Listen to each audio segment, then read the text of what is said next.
Hello everybody. This week and this week's vlog is going to be a little bit different because although on the last one we gave a bit of a sneak peek into sort of why we're doing this and there wasn't much reason apart from we just want 1,000 users.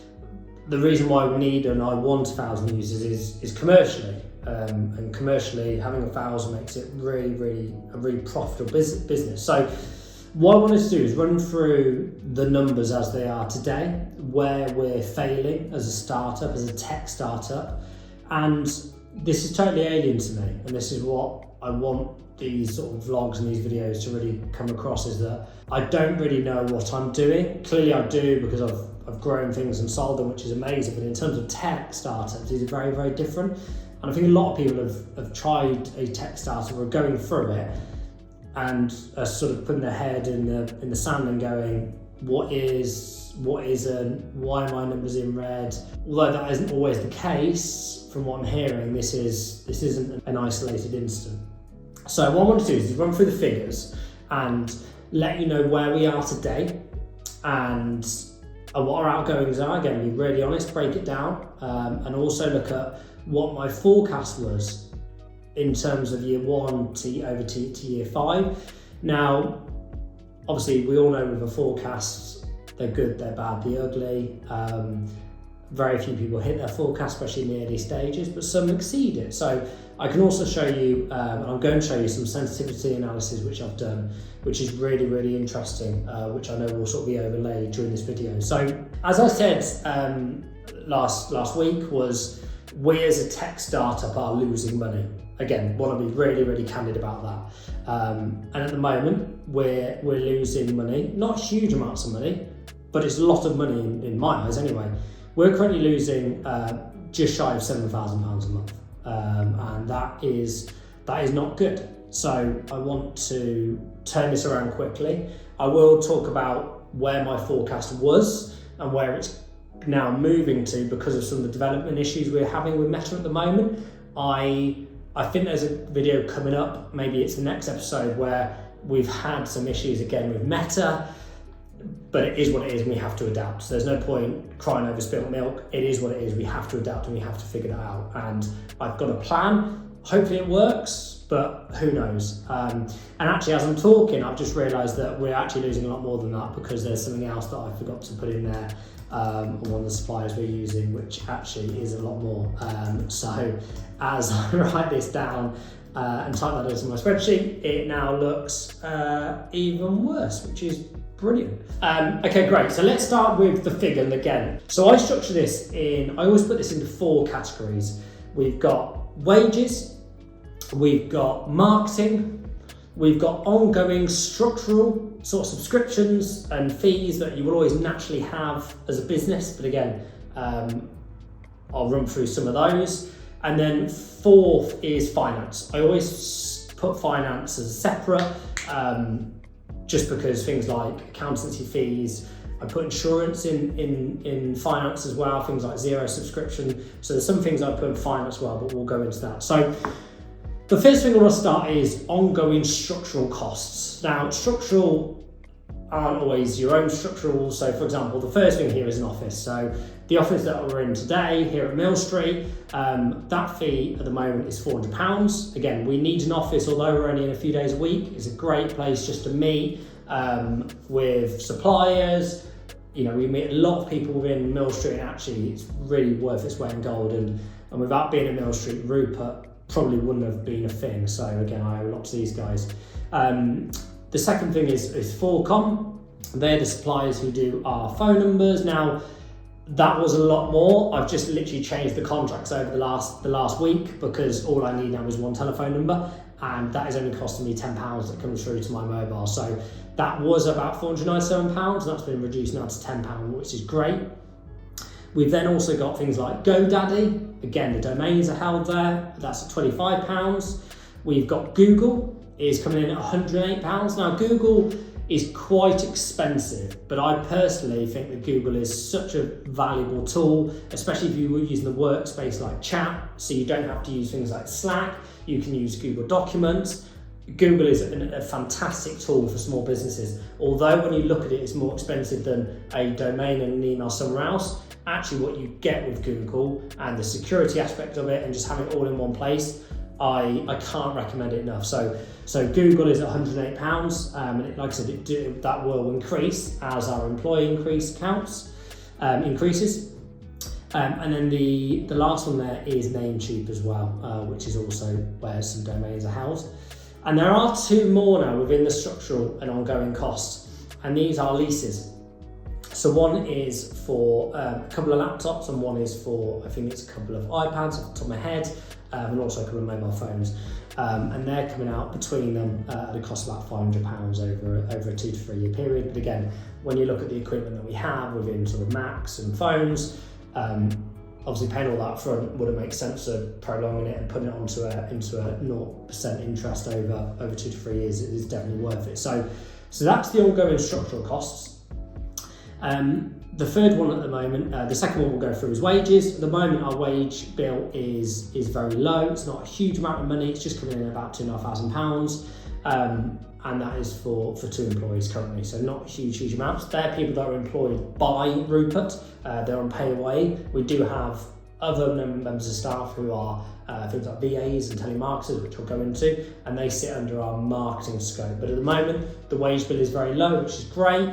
Obviously, as we scale and potentially, a lot further down the line, maybe we bring development in-house, then obviously that will increase quite considerably. But at the moment, really enjoying our source and development, the guys at Pragmatic, who I can't speak more highly of, which hopefully in an episode in the not too near future, we'll get these guys on and actually have a bit of a chat about how they've worked with us. And yeah, like I said, they've been brilliant. So we've gone through structural ongoing, we've gone through wages. Now let's go to finance, the boring part, and then we'll go on to the actual fun bit, which is marketing. So finance, we've broken it down as follows. We've got Xero, which is the platform, obviously the accounting platform, that's at £56 a month. We've got my finance assistant. She at the moment is costing me around £500. That will reduce. She's just doing a bit of work extra for some other stuff for me at the moment. That will probably reduce to between £250 to £300, hopefully. But at the moment it's at £500. We've then also got my accountancy monthly fees. Now they're coming out at £220. That does include my year end as well. So my year end account is only around £1,600. My finance system will do the majority of the heavy lifting, and the accountants will just file it. But I'll break it down into a monthly cost. So again, when you look at things like VAT return, which we do a lot of the heavy lifting, my accountant just really submits it. It comes out about £220 a month. We've got insurance, which is what I also sit within finance, and that's at £235. And then the last one within finance is our ISO certification. That is at £322 a month. That is a very valuable certification that we have here at Rupert to make sure that we are secure, and that if something were to happen, we've got the right infrastructure in place to combat.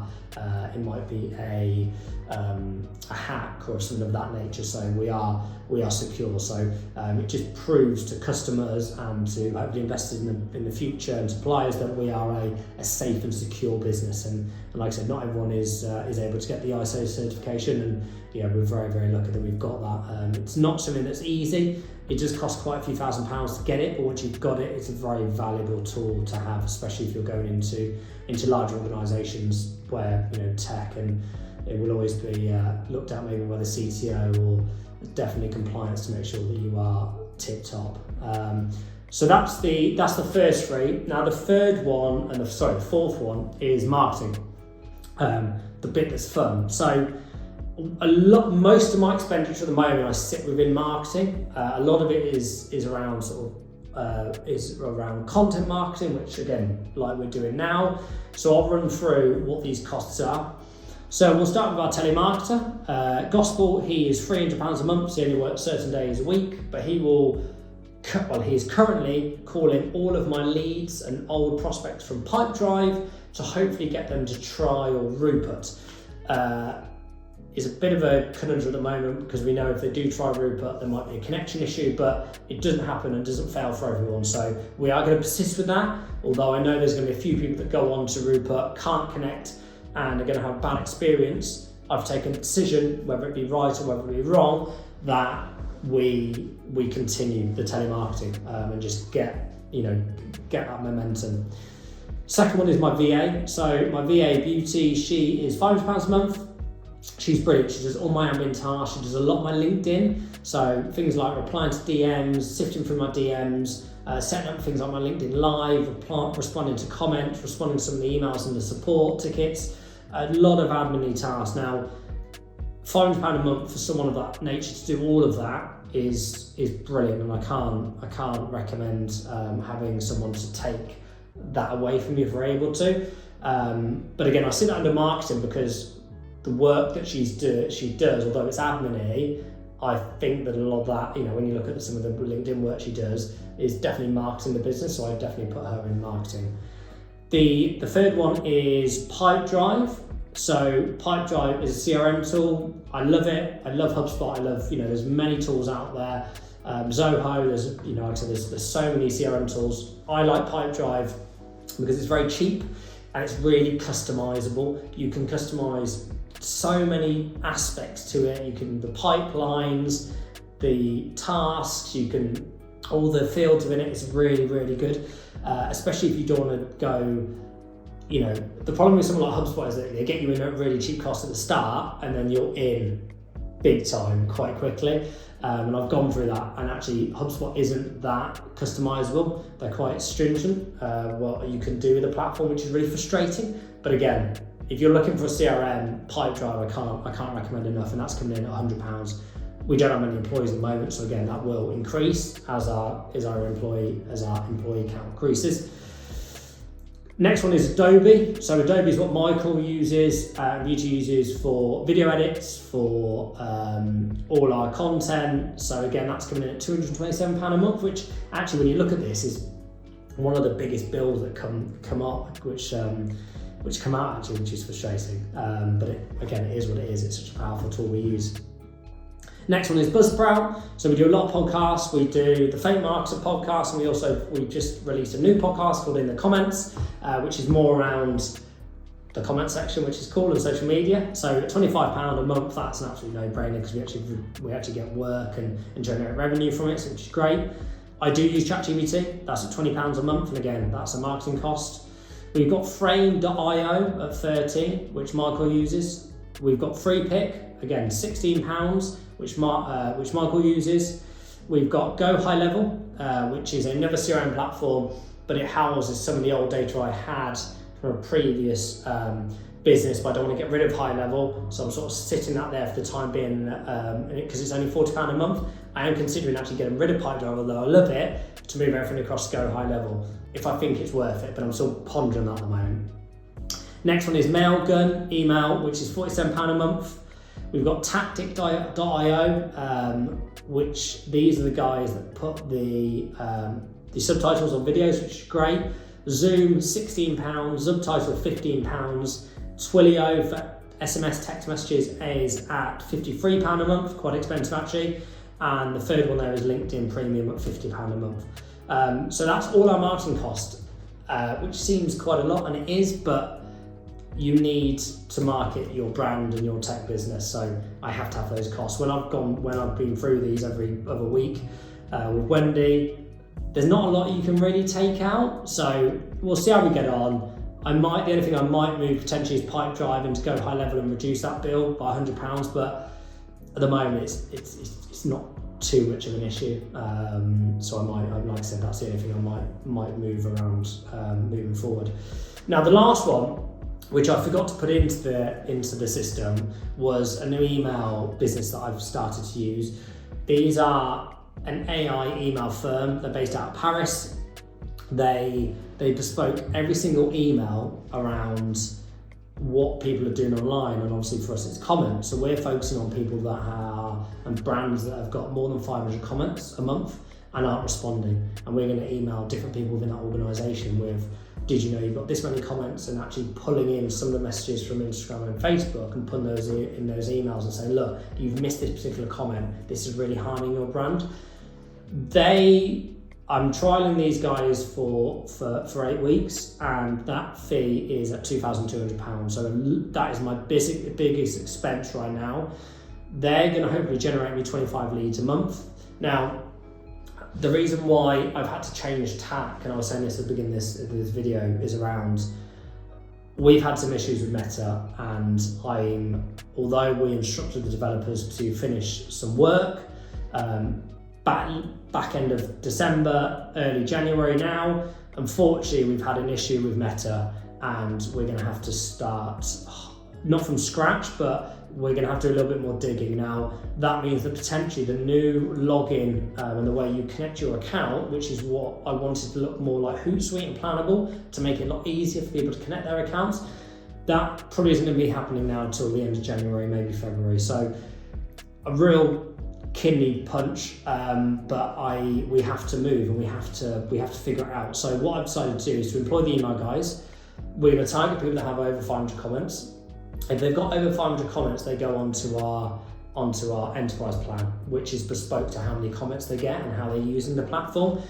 But what that means is they'll be spending more than £50 or £89 a month, which means that I can generate more revenue per client quicker. So that's why I've had to change tack in this way. It's why I've gone to these guys and employed these guys to do that. I don't know if it's going to work. The emails start going out end of play tomorrow, and let's see. I'll obviously update you, and you'll be able to see what the guys are doing. We've got a call tomorrow, which is cool, which you guys will be able to see the emails they've done. And again, you can see actually if this worked or not. It's a bit of a punt at £2,500 nearly a month, but if it works, all I need is one lead every month to convert. It pays for itself minus my time. So I see it as a pretty risky investment. On a risk scale of 1 to 10, probably a 7 or 8. But let's see. I've been really impressed with these guys. We've got a mutual contact who's used them, who's grown his business by using them. So we'll see how they get on.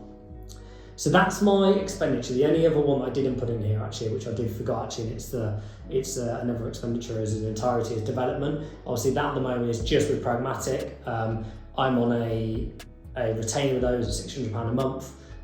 That's excluding the work that I have, whether it be something new going on or a new button, or so it actually comes out a lot more than that. But as a bare minimum, it's £600 plus the VAT a month.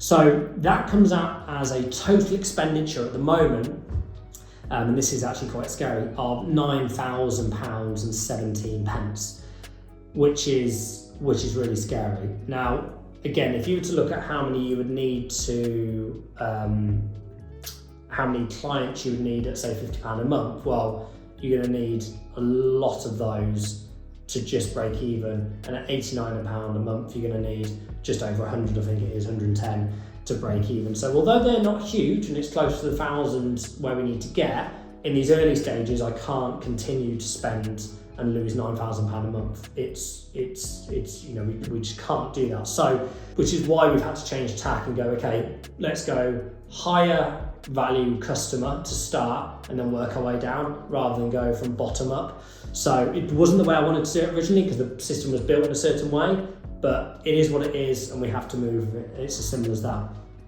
So that's my expenditure at £9,000. It's scary, but it is what it is. Now I want to run through my forecast. So this is, and again, this will be on the screen. You'll see all these figures going, again, really, really, really open and honest with these, which is my plan for year one is to get to 1,000 users. Now, if we get to 1,000 users, it means that actually Rupert is profitable and we're in a great space. So, and again, these will be on the screen. So Michael will probably overlay this, and you'll probably see the screen I'm looking at, the page I'm looking at. So if we get 1,000 users in year one, our revenue for year one will come at 273,600, and that's based off 80% being on the professional plan, which is £49 a month, and 20% on the team plan at £89 a month. That will generate revenues of year one of 188,000 for the professional and 85.5 for team, which obviously gives us the total figure of 273,500 for the year. Now, in terms of profit and loss, I my running costs have changed quite dramatically from when I did this forecast earlier and financial highlights last year. So when you look at things like legal expenses at 20,000, auditing, hosting costs, AWS, sort of I put marketing in there at 50 grand, development internal and development external. Will I bring an internal developer at some point? Potentially a CTO on a fractional basis, because they know a lot more than I do, and obviously having a really good CTO is important. So these are all things that are sort of changing and developing day by day. But even if all these costs were correct, we would lose in year one 144,000 in year one, and that's at a churn rate of 10%, and the average CAC, which is cost per acquisition, at £50. Now, the CAC in year 2, 3, up to 5 will increase. So what you then see is that year 2, because of just the nature of how I believe Rupert works and things like word of mouth working really well, I believe we could in year 2 get up to 4,000 users. Still at a churn rate of 10%. The CAC increased to £75. But what is interesting is our income, based on the 80-20 rule, and this is without enterprise as well, is 2,354,000. But because our costs are, obviously they've increased quite dramatically, but so has our revenue, actually in year 2 then we actually make a profit of £1 million. Now, even when I did this seemed a bit obscene, but I don't believe that they're too out of the realm of possibility. And even as I'm sort of saying this, you're going to think, James, you're nuts. And I do understand it, but Rupert isn't at all like selling like a trainer or a t-shirt. This isn't a tool, or this isn't a product that is emotionally driven. This is a tool that's helping brands that aren't dealing with the elephant in the room, which is you're not replying to your comments and you're spending all this money on paid social. Meta's absolutely rinsing your back pockets, yet when you want engagement, we don't engage back. Rupert helps that. It helps you quarantine really negative brand damaging comments in real time that your team and their social media or them as brand owners aren't dealing with, yet they're paying more money to distribute that on paid ads. It's absolutely farcical. So yes, when I look at these numbers, I think they're nuts, but I also don't think it's out of the realms of possibility. I really don't. Now, as I go to 3, 4, and 5, you'll go, you are mad. So year 3, 6,756 users, again, churn rate at 10%, and the CAC at £100. That will generate revenues of just under 4 million. Total cost and expenditure, including salaries, will be 1.8 million, and a profit of just over 2. Year 4, that increases then to 9,394 monthly users. I've increased the churn rate to 12%. Our CAC has increased by 150, which means our marketing costs have gone up quite considerably to just shy of 1.5 million. That'll bring in income of 5.4 million and a profit of 2.5 million. And then when we look into year 5, which seems like a whole way away, but again, I don't think this is crazy.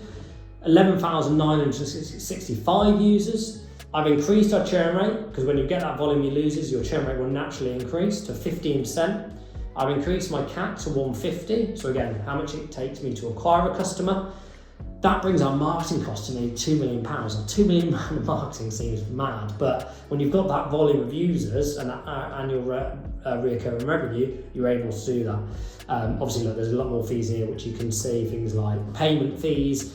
We use Stripe at the moment. In year 5, our payment fees to Stripe are nearly £500,000, which is mad, but you're getting the money in the bank, so is it worth taking it if your revenue is just under 7 million? Or do we find a solution to that? Then obviously, of course, we'll find a solution and hopefully reduce our fees, which at the moment is 5%. I'm sure they'll be able to do something. But again, what I want to do is show you and just be really open and honest in terms of our forecast, what this looks like. Something you will see there is development internal, external. Now, what I've sort of put my forecast is a year 1, 2 having development externally, and then year 3 and 4 bring it in-house. That might not be the case. I was just sort of doing this forecast because naturally, when you get to a certain size, especially with the volume of users in year 3, you'll need development in-house, or especially, a lot of the we see an issue, we jump on it rather than just waiting to get into a queue with the developers. So that's why I've put that. You've also got salaries have increased, quite a vast amount in years 2, 3, 4 and 5, from 350,000 to year 5, which is 540. Again, that's things like CTOs, marketing departments, customer service. There's a lot of fees when you get to having nearly 12,000 users of the infrastructure you need. There'll be management in place, which will be sapping costs. But as long as we keep to some numbers that we are, like this, and we're close to them, Rupert is going to help 12,000 businesses in 5 years, every single month, dealing with the pressures of comment management on their social media. Now, forget the money aside, that's really cool. And that's what I'm really excited about. And although whatever you do in business, it has to be commercially driven, I get it, unless you're very fortunate to just have a load of money sat in the bank, like very few are. If you're running a business, you need to look at the commercials. And again, when you look at ours at the moment, it's really pants because we're losing £9,000 a month. But there's no other way to build it and grow this business without, at the moment, having that loss. It's scary, and I wish it would not be there. Now, what I haven't put in this is how much we're revenuing at the moment via Rupert. We're not revenuing huge amounts of money. So I didn't want to put this in here to make a little rosy picture, because we're not, it's not a lot of money. I wanted this sort of road to 1,000 users to start from zero. And as of today, we are on 0. We're on episode 2.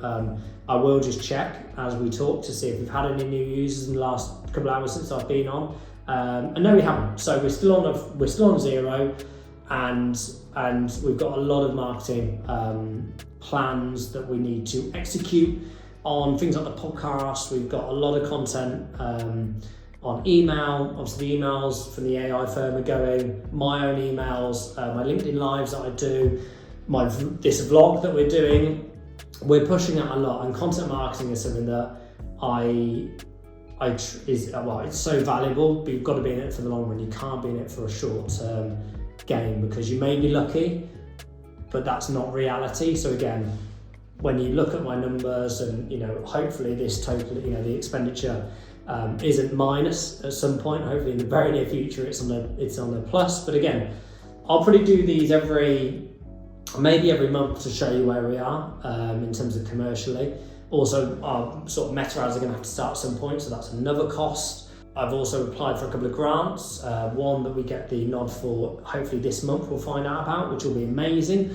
That's with Innovate. So if we get that changes the landscape entirely, because things like salaries are paid for, more development, which I haven't put in here, will be paid for as well. So yeah, some really cool, exciting things, and the customers that are using Rupert, again, not huge amounts, are using it every day. We've only had one client leave so far. Our churn rate was at 0, it's now not. We've lost one, and I've got a call with Sophie and the team tomorrow to find out why. I believe it might be because the volume that they get, but I want to take that feedback and understand how I can adapt and make sure that less people leave. But one leaving in 6 months I'll take in these early stages. So hopefully that was beneficial. Like I said, business losing money is never good, and we will be doing management reports every month, which is something that I do anyway to make sure that we're on the right track, and we will get on the right track. But again,